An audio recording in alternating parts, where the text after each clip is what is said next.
you learn through voluntary contact with that frightens or disgusts you. Carl Jung said his primary dictum was insterquilinus invenitur, which I'm sure I'm massacring because it's Latin, but it meant in filth it will be found. You always learn when you're wrong, which is very annoying.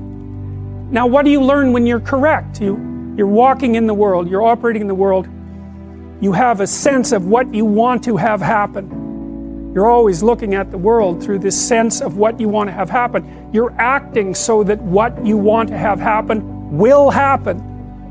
And when it happens, well, then you're happy because, well, first of all, you get what you want, and that's good, maybe, depending on what you want. But it's also good because if you get what you want when you act, then it turns out that your model of how to act is valid, right?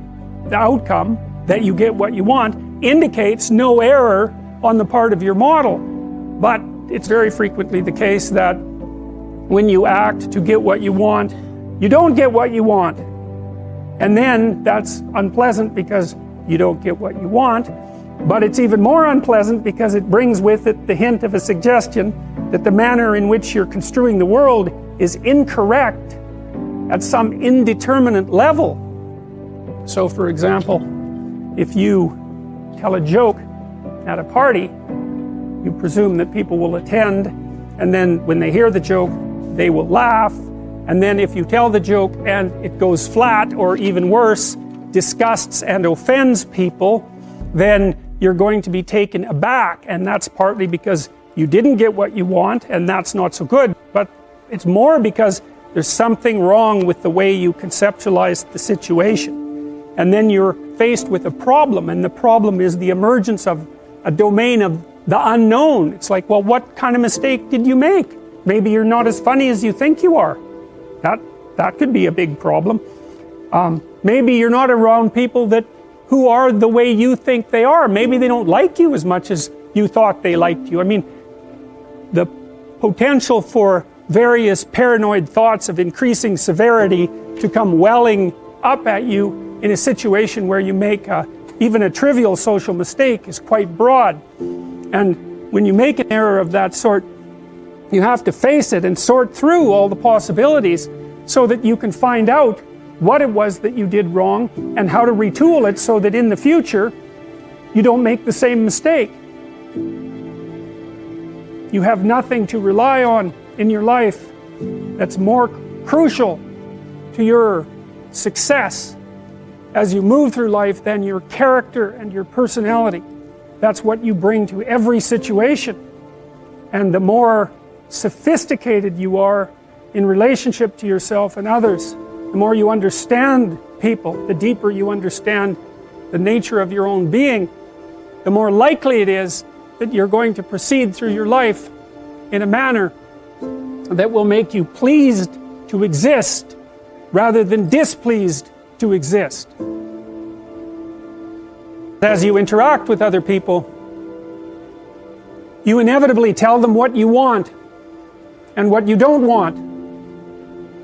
When they give you what you want and what you admire, you respond positively to them, you pay attention to them, you smile at them, you focus your thoughts on them, you interact with them, and you reward them for acting in a particular manner. And when they don't respond the way that you want, then you punish them with a look, or by turning away, or by rejecting their friendship, or when you're a child, by refusing to play with them.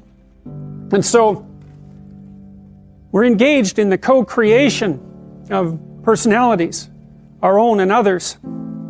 And that also brings up the same question. What is it that we are all collectively trying to be and trying to create? Honest communication between two people can produce personality transformation. And you know, you might think, well, you kind of know that already because there's something very engaging about a deep, honest conversation where you're able to say things that you wouldn't normally say, where you're being listened to by someone who's actually listening to you and you're listening to them. in the conversation, you're moving both of you further to a different point. That's different than a conversation where you're right and you're trying to convince me, or I'm right and I'm trying to convince you, which I would say is the typical conversation. The healing conversation is more, well, what's up with you? You know, how are you doing? How's your life going? What sort of problems are you facing? What do you think about those problems? Can you conceptualize what a solution might be? Is there a way we could figure out how to get there? You know, it's a problem-solving conversation, and it's predicated on the presupposition that the person that you're conversing with has the capacity to grow in a positive direction if they so choose. There's lots of different places that you can act in the world, and there's lots of different ways you can look at it and survive. That's why you can be a plumber and a lawyer and an engineer, and those all work, right? Even though they're very different modes of being. And you can have different personalities and survive as long as you're capable of finding the place where your particular filters and behavioral proclivities match the demand.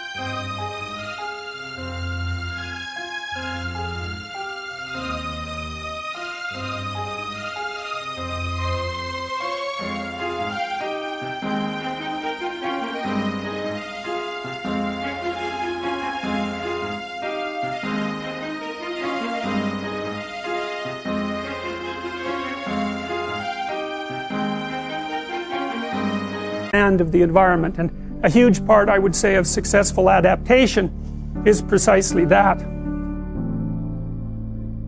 I believe that you need to know what the world is made of, and I suppose that's the proper domain of science, but then you need to know how to act, and that's a whole different thing. And you need to know how to act. That's the thing you need to know most of anything, because of course you're a living creature, and action in relationship to desired goals is everything to you. And you can think about that from a Darwinian perspective. You have to act at least so that you can survive, at least so that you can find a partner.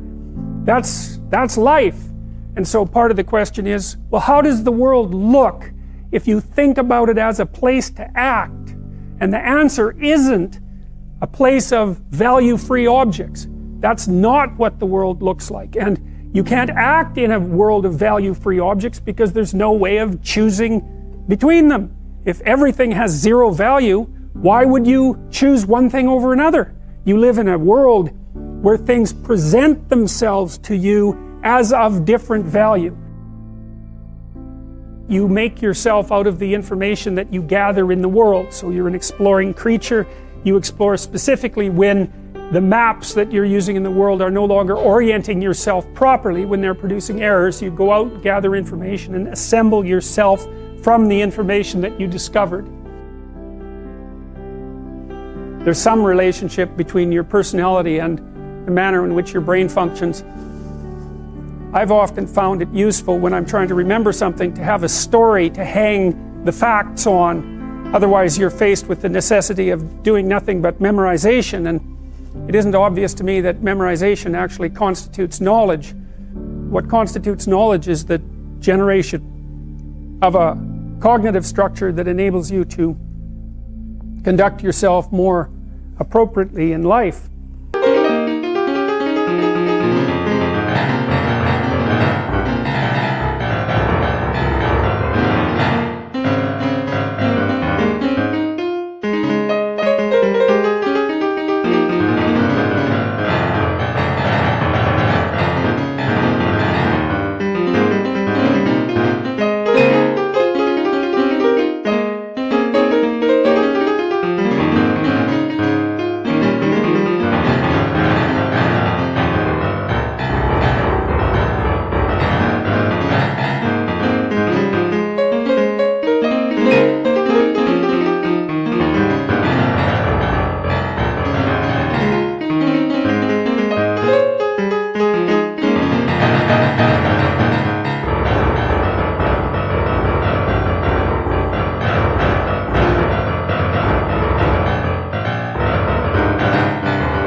And so I suppose you might say that you could argue that a course in psychology, especially in personality, is a course in applied wisdom as well, assuming that wisdom is in part your capacity to understand yourselves so that you don't present too much of an intolerable mystery to yourself, and also to understand others so that you can predict their behavior, understand their motivations, negotiate with them, listen to them, and formulate joint games with them so that you can integrate yourself reasonably well with another person and with a family and in society. You have to figure out ways of simplifying the world, right? Because you just can't do everything. And so people are specialized. They have specialized niches that they occupy. You could think about them as social niches. A niche is a place where your particular skills would serve to maintain you. And so if you're extroverted, you're going to look for a social niche because you like to be around people. And if you're introverted, you're going to spend much more time on your own. And so if you're an introverted person, for example, you're going to want a job where you're not selling and where you're not surrounded by groups of people who are making social demands on you all the time, because it'll wear you out. Whereas if you're extroverted, that's just exactly what you want. And so the extrovert sees the world as a place of social opportunity, and the introvert sees the world as a place to retreat from and spend time alone. And it turns out that both of those modes of being are valid. The issue, at least to some degree, is whether or not you're fortunate enough to match your temperament with the demands of the environment.